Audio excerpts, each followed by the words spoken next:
हर हर महादेव साथिया कहानी सुहानी सी एक लड़की का नया भाग। आदर्श की नींद तो पहले ही मोबाइल के अलार्म से खुल चुकी थी, लेकिन जैसे ही वह हाथ आगे बढ़ाकर मोबाइल ऑफ करता, उसके पहले सुहानी ने मोबाइल उठाकर उसके कान से लगा दिया था। सुहानी को परेशान करने के लिए उसने जानबूझकर अपनी आंखें नहीं खोलीं, लेकिन जब कान के पास घंटी बज रही थी तो उसे इरिटेशन महसूस हो रहा था। किसी तरह से मन मारकर उसने कानों के ऊपर तकिया रखकर सोने की एक्टिंग की थी। अंदर से हंसी आ रही थी। इसके बाद सुहानी तरह तरह के मुंह बनाते हुए आदर्श को जगाने के उपाय करने लगी। आदर्श के कानों तक उसकी बड़बड़ाहट जा रही थी, जिसको सुनकर उसे हंसी इतने जोर की आ रही थी कि रह रहकर उसका शरीर भी हिल रहा था। लेकिन सुहानी को लग रहा था कि अलार्म के इरिटेशन की वजह से हिल रहा है। बाकी चेहरा तो तकिए के अंदर छुपा था, जो कि दिख नहीं रहा था। इसके बाद सुहानी ने जब फोन उठाकर गूगल बाबा से तरकीब पूछे तो आदर्श के दिमाग की नस फड़क उठी थी। यह सुहानी और इसके जबरदस्त उपाय! भगवान जाने कब यह लड़की बड़ी होगी और कब यह गूगल बाबा के अजीबोगरीब तरीके अपनाने का पीछा छोड़ेगी। आदर्श ने अफसोस अपने मन में सोचा। उसके दिमाग में उस दिन की बात आ गई जब उसने क्लासरूम में सुहानी का फोन जब्त किया था। सर्च हिस्ट्री खोलते ही बीएसटी प्रोफेसर को इंप्रेस करने के कई अजीबोगरीब तरीके सामने में हाजिर हो गए थे। क्योंकि ये क्लासरूम था, इसलिए आदर्श ने इस चीज को ज्यादा तुल न देते हुए सुहानी को डांट लगाई और चुपचाप अपने लक्ष्य पर ध्यान कंसंट्रेट करने लगा। पर यह भी पॉसिबल नहीं था। घंटी बज गई थी, इसलिए आदर्श एक राहत की सांस ली। अपने दिल की धक धक को संभालने के लिए उसने सुहानी पर एक गुस्से से भरी नजर डाली और बाहर निकल गया। आदर्श ये बात जानता था कि सुहानी सत्यम मल्होत्रा और सिया मल्होत्रा की बेटी है, जिसका पढ़ाई लिखाई से कोई दूर दूर तक नाता ना होने के कारण मजबूरी में इस कॉलेज में एडमिशन करवाया गया है। यह बात खुद उससे सिया जी ने कही थी और सुहानी पर कुछ ज्यादा ध्यान रखने के लिए भी कहा था। इसी कारण आदर्श क्लासरूम में सबसे ज्यादा सुहानी पर नोटिस रखता था। वह जानता था कि बाकी सब लड़कियों का गोल भले ही चौका बर्तन तक ही सीमित हो, पर सुहानी के लिए पढ़ाई बहुत जरूरी है, खासकर उसके समाज में उसके स्टेटस के लिए।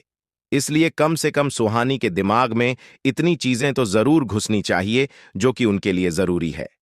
इसी कारण वह और किसी की होमवर्क कॉपी चेक करें या ना करें, सुहानी की होमवर्क कॉपी जरूर चेक करता था। बाकी क्लास की स्टूडेंट को वह अच्छे से पढ़ाता था। रिया जैसी लड़कियां जो कि पढ़ाई में मन लगाती थी, वह सब आदर्श की फेवरेट थी, पर सुहानी स्पेशल थी, बिजनेस सिलसिले में और फैमिली रिलेशन में। सत्यम जी और आदर्श की फैमिली में रिलेशन बहुत अच्छे थे। दोनों के फादर पंजाब के एक ही गांव से बिलोंग करते थे और बचपन के अच्छे दोस्त थे। इस कारण उसने सुहानी को कुछ ज्यादा इंपॉर्टेंस दी थी, लेकिन कब सुहानी ने खुद अपनी इंपॉर्टेंस उसके दिल में बनानी शुरू कर दी थी, यह तो उस दिन उसका फोन जब्त करने के बाद ही आदर्श को पता चल सका था। घर आने के बाद भी आदर्श का दिल और दिमाग सुहानी के इसी हरकत पर रह गया था। उसने अपना फोन उठाया और गूगल बाबा से बीएसटी के प्रोफेसर को इंप्रेस करने के उपाय पूछा। पहले तो आदर्श ने अपने दिल को बहुत समझाया कि यह क्या बेवकूफी वाली हरकत है, लेकिन जाने क्यों सुहानी के सर्च में ऐसी ताकत थी कि आदर्श यह बचकानी हरकत करने के लिए मजबूर हो गया था। इसके बाद जब गूगल बाबा ने उपाय बताए, उनको देखकर तो आदर्श की आंखें हैरत से फटी रह गई थीं। एक एक करके सुहानी की हरकतें उसके आंखों के सामने आने लगीं। हे भगवान, यह लड़की मेरे पीछे पिछले 6 महीने से पड़ी हुई है और मुझे खबर भी नहीं। आदर्श ने अपना सर पकड़ लिया। कभी होमवर्क की कॉपी में कभी गालिब की शायरी मिलती थी, तो कभी पुराने हिंदी रोमांटिक गाने लिखे मिलते थे। आदर्श को ऐसा लगता था जैसे कि सुहानी का इंटरेस्ट इन सब चीजों में है, तो अधिकतर वह यह काम करती है क्योंकि पढ़ाई में तो उसका इंटरेस्ट था नहीं। और वैदिक मैडम की तो सबसे फेवरेट थी। म्यूजिक मैडम को गिफ्ट किए जाने वाले उसके पेन की चर्चा पूरे के पूरे कॉलेज कैंपस में होती रहती थी।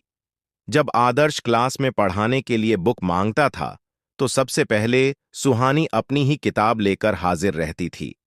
कभी कभी किताबों के बीच दबाया हुआ गुलाब का फूल भी उसे मिलता था, तो आदर्श उठाकर उस फूल को क्लासरूम से बाहर फेंक देता था। उसकी नजर में यह सारी हरकतें सुहानी को उसके गोल से डिस्ट्रैक्ट कर रही थीं। पर उसे क्या पता था कि सुहानी ने आदर्श को इम्प्रेस करना ही अपने लाइफ का गोल बना रखा है। सारे शेरो शायरी से लेकर ये गुलाब के फूल उसी के लिए लिखे और रखे जाते थे।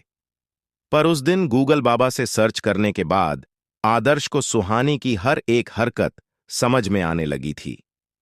आपको यह एपिसोड कैसा लगा? कमेंट करके जरूर बताएं। मिलते हैं अगले भाग में। हर हर महादेव।